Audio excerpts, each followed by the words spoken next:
Finding random frames in Wicked until it's ugly. A lot of people are saying this movie isn't colorful enough, it doesn't have enough saturation. Well, I have a theory about why people think that later on in this video, but right now let's go towards the beginning of the film. 1, 2, 3.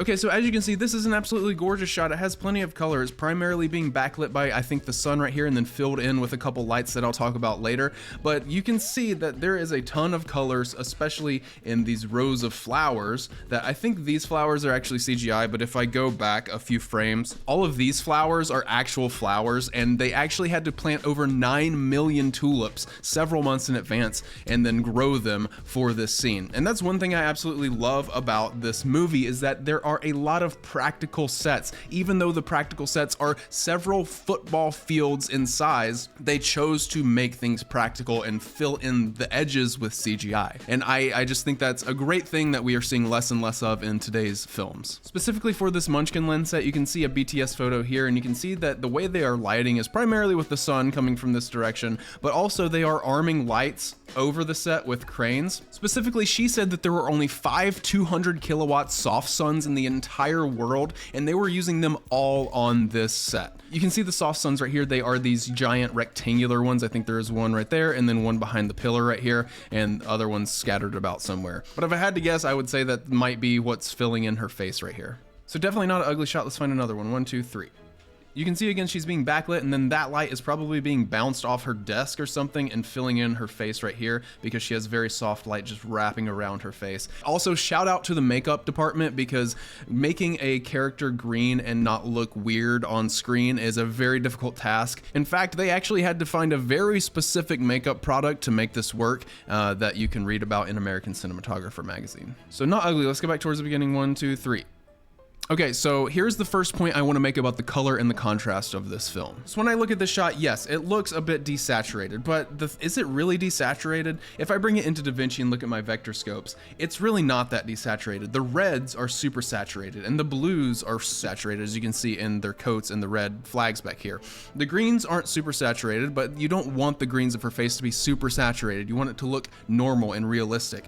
Now compare this to a still from The Wizard of Oz, which was a Technicolor movie. You'll see that in terms of the amount of saturation, they are very similar in their saturation peaks. However, The Wizard of Oz has more evenly distributed saturation across all colors. Specifically, the greens are more saturated than Wicked. The colorist for Wicked actually attests to this saturation style when she says in American Cinematographer, "I didn't have to add extra saturation of color, but what I did do was create a very elegant color separation." I think the problem is that this shot in particular doesn't have a ton of contrast in the blacks. The blacks are not very crushed, as you can see by my scopes down here. Again, if we compare it to The Wizard of Oz, you'll notice that the blacks of all the color channels are touching the bottom line. So if I just come here and darken the blacks a little bit, you'll see that her shirt gets a little bit darker and her hair gets a little bit darker, and that in turn creates contrast. And I think contrast is the main issue that people are seeing in some of these shots. But is this an ugly shot? No, I don't think it's an ugly shot. It might not be the perfectly color corrected and exposed shot, but I don't think that means ugly, and personally, I could not have done a better job myself, and please keep that in mind. I definitely could not have done a better job on any of these shots. This is a fun exercise so that I can learn from this movie, because I have a lot to learn. So yeah, not ugly. Let's go towards the end this time. 1, 2, 3. Oh yeah, this is one of my favorite shots of the whole film. You have this awesome practical set right here with the illuminated glowing yellow brick road, and then you have a frame within a frame with Jeff Goldblum's silhouette. It's a gorgeous shot. Definitely not ugly. Let's find some other frames within this general area. Here. Gorgeous, nothing to complain about. Contrast, color, it's there. Here, monkey, gorgeous, contrast, color, it's there.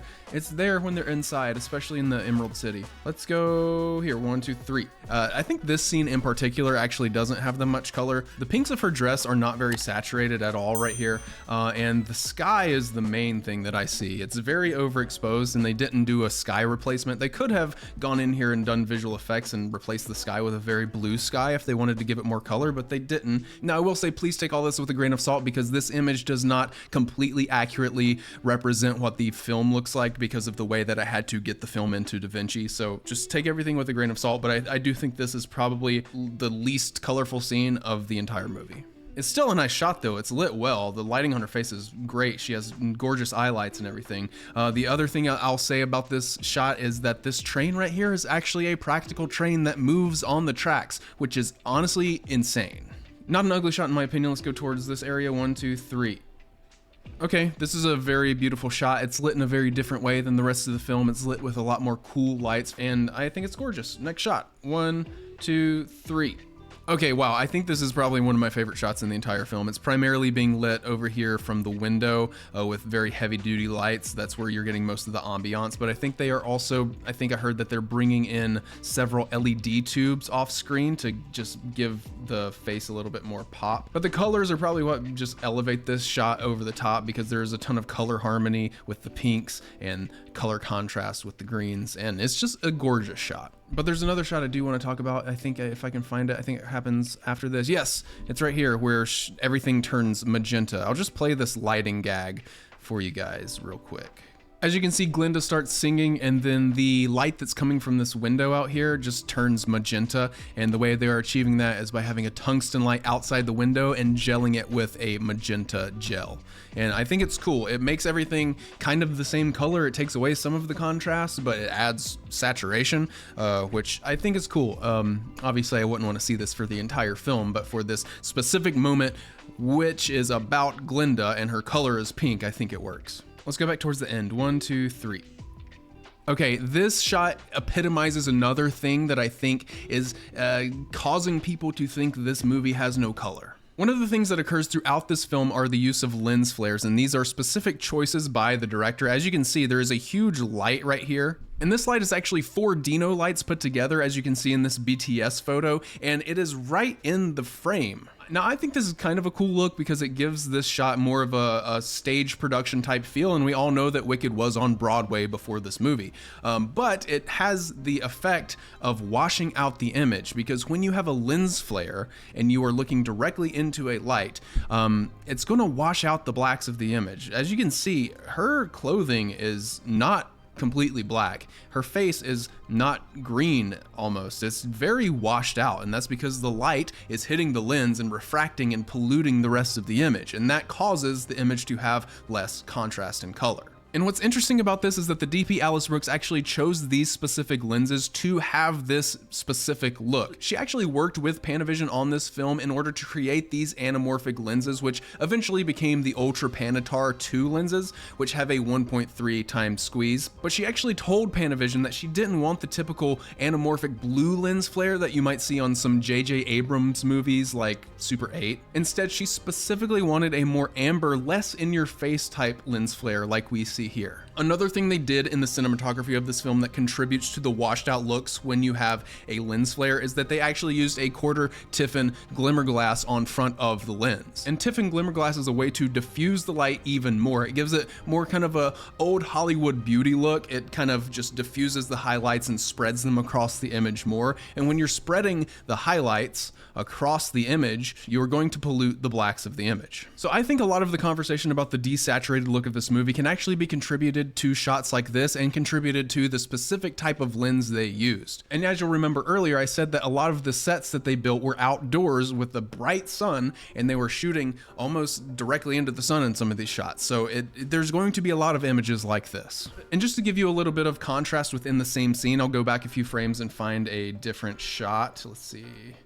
Yeah, this is an absolutely gorgeous shot. It has plenty of contrast and tons of color. It's just not being washed out as much by a bright light in the background. You can see a little bit of the diffusion that the Tiffin glimmer glass is doing around these bulbs. It is diffusing and polluting the image a little bit, but I like that look. I think it's cool. It makes it look more classic and filmic in my opinion. So there's some really cool shots in this scene. Let's go towards the beginning again. 1, 2, 3.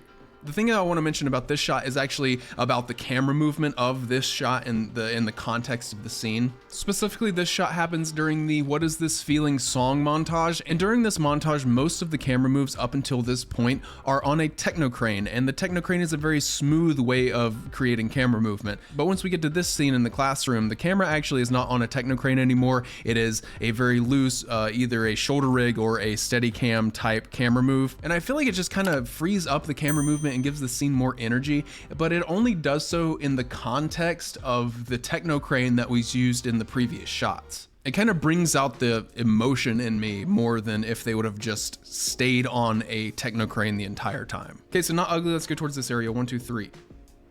Okay, this is the Dancing Through Life song sequence, and it's a very impressive sequence for a lot of different reasons. Obviously, the first thing I want to talk about this shot is the same thing I talked about earlier, because we are shooting directly into this hot spot of a hole in the wall, and it is creating a giant diffusion of light that is creating less contrast in these guys' clothing and just everywhere pretty much. This is a very extreme instance of the light pollution that I was talking about earlier. And again, there's not much you can do in color correction with this, because you're losing detail in these people's shirts when you do this. And if you try to bring out that detail, it's just not going to work. And I will say, I don't know if I love this look, but it is a subjective thing, and I can understand people loving it, because if we just take this back here, that looks really cool with that silhouette and the diffusion. But anyway, the other thing I want to talk about in regards to this scene is how they lit it. Obviously, this is a practical set, and these are actual holes in the wall, and this is actually a spinning bookshelf thing. And so outside of this hole in the wall is actually a giant white curtain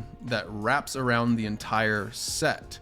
And on the outside of the set are Q2 lights, which are giant LED lights that are just blasting that white curtain and then creating a bounce effect that is filling the set. I know you guys love my detailed drawings. I believe they said they used 82 Q2 lights on this set, along with some Dino lights and other lights to augment. But there's one more thing I want to talk about the scene if I can find it, and it's the camera move with the flippy guy. Let me find it. Yeah, so Bach flips the switch, and then the camera is on a techno crane and it spins, and then it flips while that guy flips. And when I first watched this in the theaters, I actually laughed because I thought it was a goofy CGI thing, but apparently this was real. The stuntman who did this actually was jumping on these ladders and flipped and rolled on the ground. The thing is, he only had 4 tries to do it, otherwise he said he would get hurt, and they did it on the last try. So very impressive work by everyone involved. Just stuff like that makes me want to be a filmmaker, you know? Okay, let's go towards the very end now. 1, 2, 3. Okay, again, we have the lens flare issue. This is a gorgeous shot though, don't get me wrong. Let's find some other images in this area. Oh, wow. Yep, that's absolutely a gorgeous shot. That's one of my favorites of the entire. Okay, let's find some more. There are some things I want to talk about in the scene. Again, we have the light just washing out her dress a little bit. Cool shot, cool shot, cool shot. Okay, here. This was actually a very impressive shot for multiple reasons. The first thing that's impressive about this shot and this scene in general is the fact that Cynthia Erivo was strapped to this mechanism thing that was like flying her all over the place. I don't know many details about this, but she was actually singing while she was doing all these stunts, and it's very impressive. Shout out to Cynthia Erivo for committing to that. The second thing I want to say is that the sunlight back here is actually created by the use of Q2 lights and then, painted over in post-production with CGI so you don't actually see the light. So now I'm going to start going faster. 1, 2, 3. Definitely not an ugly shot. Gorgeous shot. 1, 2, 3. Not an ugly shot. The pinks and the greens are contrasting, and the blues. See, this one has a ton of color in it too. Okay, 1, 2, 3. Not an ugly shot. You have light coming back here, silhouetting this guy. Gorgeous shot. 1, 2, 3. No, not an ugly shot. 1, 2, 3. Not an ugly shot. 1, 2, 3. Not an ugly shot. We're shooting into a light again. 1, 2, 3.